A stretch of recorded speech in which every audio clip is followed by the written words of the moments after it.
ఉగాది నుండైనా కోటీశ్వర్లవ్వాలనే కలను నెరవేర్చుకోండి. వెంటనే జేకేఆర్ గురువు గారికి కాల్ చేసి అపాయింట్మెంట్ తీసుకోండి.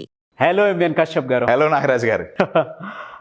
లైఫ్లో కొంతమంది జీవితాలు ఏ విధంగా ఉంటాయనంటే బళ్ళు ఓళ్ళు అవుతాయి, ఓళ్ళు బళ్ళు అవుతాయి అని చెప్పేసి అంటుంటారు కదా. అదే ఒక నానుడి ఉంది. అది అవును, నానుడి మాత్రమే కాదు, అది జీవిత సత్యం. అవునండి. ఎవరు ఎప్పుడు ఏ విధంగా ఎలా మునిగుతారో తెలియదు, తేలుతారో తెలియదు. అవును. సో అలాంటి లైఫ్ స్టైల్ని కొంతమంది ఫేస్ చేస్తూ ఉంటారు. నథింగ్ బట్ ఫైట్ ఆ విధంగా ఉంటుందన్నమాట. సో అటువంటి సిచ్యువేషన్ నుంచి ఓవర్కమ్ అవ్వాలి అని అంటే ఎలా అండి? బండ్లు ఓడలైతే చాలా ఈజీ, చాలా ఆనందంగా, చాలా హ్యాపీగా, చాలా ఎక్సైటింగ్గా ఉంటుంది. కానీ ఓడలు బండ్లైనప్పుడు ఈ పదం చాలా వాడుతుంటారండి.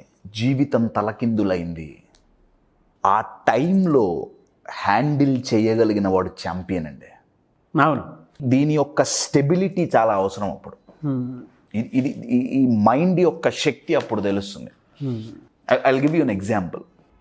ఒక 10 ఏళ్ల కుర్రవాడండి, ట్రూ ఇన్సిడెంట్ నేను చెప్పేది. ఒక 10 ఏళ్ల కుర్రవాడు కేరళలో 1964లో ఆయన గారు పుట్టారు కేరళలో. 10 ఏళ్ల వయసులో, 9-10 ఏళ్ల వయసులో ఆయన ఒక గోల్ పెట్టుకున్నారు. ఆయన పెట్టుకున్న గోల్ ఏంటంటే MiG-21 ఫ్లైట్కి పైలట్ అవ్వాలి. ఇండియన్ ఎయిర్ ఫోర్స్లో one of the most decorated ఫ్లైట్స్లో MiG-21 ఒకటి. బాంబర్ ఫ్లైట్స్, అవి బాంబింగ్ ఫ్లైట్స్, రైట్? చాలా ఫాస్టెస్ట్ బాంబింగ్ ఫ్లైట్స్లో అదొకటి. జస్ట్ ఎయిర్ ఫోర్స్లో జాయిన్ అవ్వటం కాదు, జస్ట్ పైలట్ అవ్వటం కాదు, అదే గొప్ప అసలు. కానీ MiG-21కి నేను పైలట్ అవ్వాలి, 10 ఏళ్ల పిల్లగాడు పెట్టుకున్న డ్రీమ్, రైట్? ఎంతో కృషి చేశాడు. Highly talented guy, highly talented. 16 ఏళ్ల వయసులో ఎన్డీఏలో జాయిన్ అయ్యారు, నేషనల్ డిఫెన్స్ అకాడమీ. ఆ పిల్లగాడు జాయిన్ అయిన కొన్ని నెలలకి పెద్ద పెద్ద సీనియర్ ఆఫీసర్లు ఆశ్చర్యపోయారు. అసలు ఏంటి ఈ పిల్లగాడిలో ఉన్న టాలెంట్? ఇంత టాలెంటా? ఏదిచ్చినా అకాడమిక్స్ నెంబర్ 1 అండి. Basketball, volleyball, cricket, football, you give him anything. వెన్నతో పెట్టిన విద్య ఆయనకి. ఫ్లైట్ని ఏదో వీడియో గేములు ఆడినంత సరదాగా ఆయన నడిపేవాడు. అతి తక్కువ వయసులో పైలట్ అయిపోయాడు. దగ్గర 19-20 ఏళ్ళ వయసులో ఆయన MiG-21 ఫ్లై చేయటం మొదలుపెట్టారు. అనుకున్న జీవితం చాలా త్వరగా, అనుకున్న గోల్ ఆయన రీచ్ అయిపోయారు, రైట్? అనుకున్నట్టుగా ఇవాళ ఇది అనుకుంటే మధ్యాహ్నం కల్లా అయిపోయారు. చాలా అద్భుతంగా నడిచింది. 24 ఏళ్ళ వరకు తన జీవితం బెడ్ ఆఫ్ రోజెస్ అంటాం చూడండి, అద్భుతం. అయితే మీరు ఇందాక అన్నారు కదా, ఓడలు బండ్లైతే జీవితం తలకిందులవుతుంది, రైట్? ఆయన ఒక నైట్ ఫ్లైట్, ఆయన అసైన్మెంట్ ఏదైతే ఉందో అయిపోయి ల్యాండ్ అయ్యారు. ఇంటికి వెళ్ళటానికి ఫ్లైట్ నడిపిన వ్యక్తి అండి ఆయన, రైట్? ఫ్లైట్ దిగి ఆయన మోటార్ సైకిల్ వేసుకొని వెళ్తుంటే ఒక చిన్న యాక్సిడెంట్ అయింది. చాలా చిన్న యాక్సిడెంట్, కానీ లైఫ్ని మార్చేసింది. ఆ యాక్సిడెంట్ అవ్వటం వల్ల ఆయన క్వాడ్రిప్లీజిక్ అయ్యారు. క్వాడ్రిప్లీజిక్ అంటే నెక్ బిలో పెరాలిసిస్ అండి. Neck below the neck body ఏం పనిచేయదు. ఆయన హాబీస్ కానీ, ఆయన పర్సనాలిటీ కానీ చూస్తే కూర్చొని ఉండే పర్సనాలిటీ కాదు, దాన్ని టైప్ ఏ పర్సనాలిటీ అంటాం. టైప్ ఏ అంటే దే హ్యావ్ టు మూవ్ అండి, వాళ్ళు కూర్చొని ఏం చేయలేరు, right? They are highly energetic people. కూర్చొని పని చేయమంటే చేయత్తు కాదు. ఇప్పుడు ఈ యాక్సిడెంట్ అయిన తర్వాత ఆయన పరిస్థితి ఏంటంటే వీల్ చైర్ తప్ప ఇంకొక ఆప్షన్ లేదు. కన్న కలలు నిజమవ్వకపోవటం ఒక రకమైన బాధ, అర్థమవుతుందా? కన్న కలలు నిజమైనవి, ఆ టేస్ట్ ఏదో చూశారు. అవును, యువర్ గెటింగ్ ఇట్? కన్న కళ నిజమైతే ఎంత టేస్టీగా ఉంటుందో, లైఫ్ ఎంత బాగుంటుందో ఆయన కొన్ని సంవత్సరాలు ఎంజాయ్ చేశారు. విదిన్ మిల్లీ సెకండ్స్ తిరగలబడింది. Your getting it? ఏం చేయాలి? ఆయన పూణేలో క్వాడ్రిప్లీజిక్, పారాప్లీజిక్ వాళ్ళకి రీహాబిలిటేషన్ సెంటర్ ఒకటి ఉంది, ఇండియన్ ఆర్మీ వాళ్ళది. ఆయన 2014లో ఆయన గారు చనిపోయారు, నార్మల్ డెత్. 50 సంవత్సరాలు ఆయన జీవించారు. గ్రేట్. 50 సంవత్సరాలు జీవించారు. ఈ ఇన్సిడెంట్ అయిన తర్వాత 26 సంవత్సరాలు ఆ సెంటర్లో వీల్ చైర్లో కూర్చొనే ఆయన బతికారు. అయితే నేను ఈ ఎగ్జాంపుల్ తీసుకోవటానికి కారణం ఏంటంటే, ఓడలు బండ్లైనప్పుడు ఎవరైతే తట్టుకొని నించోని గివప్ చేయకుండా జీవితాన్ని కంటిన్యూ చేయగలుగుతారో వాళ్ళు ఛాంపియన్స్ అండి. ఈయన గారు పేరు ఎంపీ అనిల్ కుమార్. ఎంపీ అనిల్ కుమార్. వాళ్ళ ఎన్డీఏలో కానీ ఇండియన్ ఎయిర్ ఫోర్స్లో కానీ వాళ్ళందరూ ఆయన్ని ముద్దుగా ఎంపీ అని పిలుచుకునేవాళ్ళు. ఆయన గారి పేరు మీద ఆయన గారితో ఉన్న ఒక ఆఫీసర్ ఒక పుస్తకం రిలీజ్ చేశారండి, బాండ్ టు ఫ్లై. 26 సంవత్సరాలు జీవితం తలకిందులైనా ఎలా తట్టుకొని నించున్నాడు అనేది ఆ పుస్తకంలో నేర్పారండి. ఆయన పారాప్లీజిక్ అయిపోయి వీల్ చైర్ తప్ప ఇంకొక ఆప్షన్ లేదు.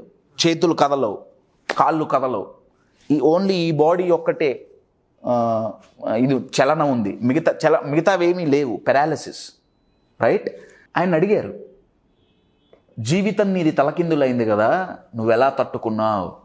ఆయన అన్నారు, జీవితం ఎప్పుడూ తలకిందులు కాదు, మనమే తలకిందులుగా చూస్తాం.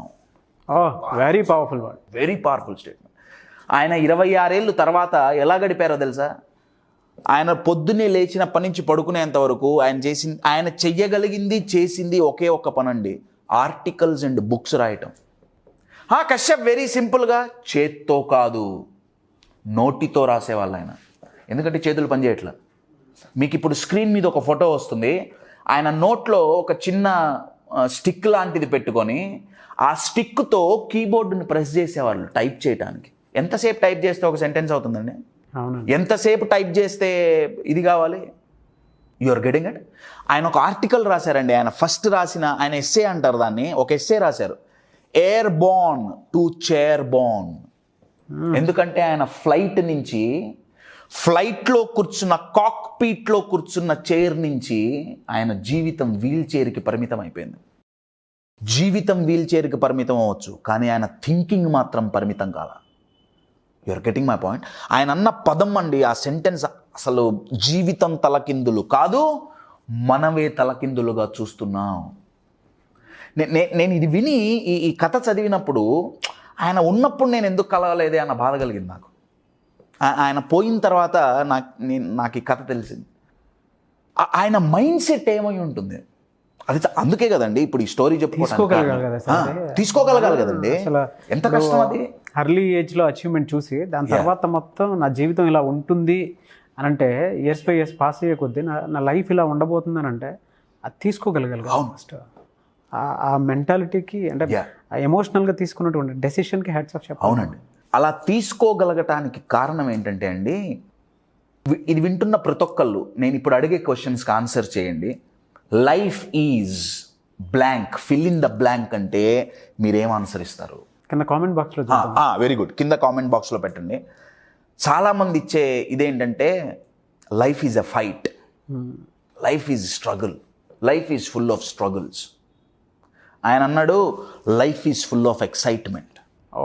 ఎందుకంటే ఆయన అన్నారు life is a game.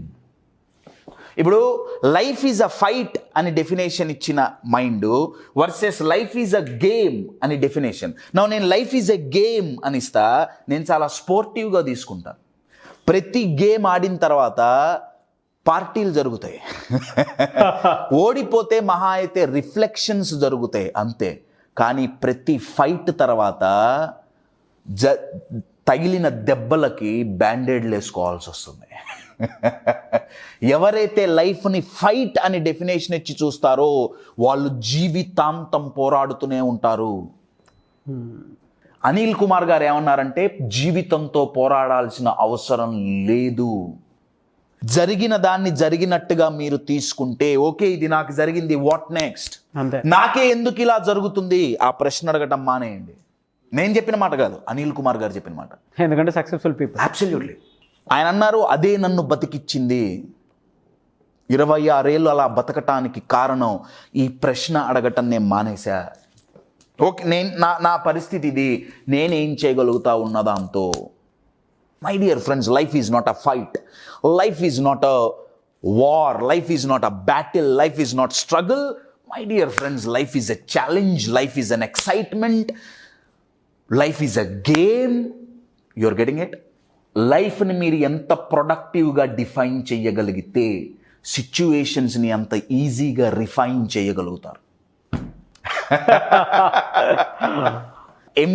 Pilot MP Anil Kumar, ఒకసారి ఈయన గారి గురించి చదవండి, ఒక వీడియో సరిపోదు ఆయన గారి గురించి చెప్పడానికి. Born to fly book, amazing.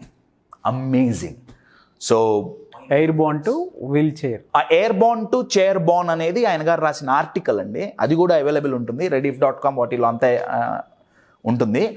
ఆయన రాసిన పుస్తకం కాదు ఇప్పుడు నేను చెప్పేది. బార్న్ టు ఫ్లై అనేది ఆయన రాయలేదు, ఆయన జీవితాన్ని చూసి ఇన్స్పైర్ అయ్యి తోటి ఆఫీసర్ ఒక ఆయన రాశారు. నో వర్డ్స్ అండి. ఎయిర్ ఫోర్స్, నేవీ, సోల్జర్, వీళ్ళందరూ అసలు they are all highly inspired people అండి. దేనికైనా రెడీ ఉండి అక్కడికి వెళ్ళిన వాళ్ళు కదా. అటువంటి వాళ్ళని ఈయన జీవితం ఇన్స్పైర్ చేసిందంటే ఆయన ఎంత ప్రొడక్టివ్గా బతికుంటాడో ఒకసారి ఆలోచించండి. అవును, అసలు ఆ చెప్పిన సెంటెన్స్లో ఎంత డీప్ మీనింగ్ ఉందండి.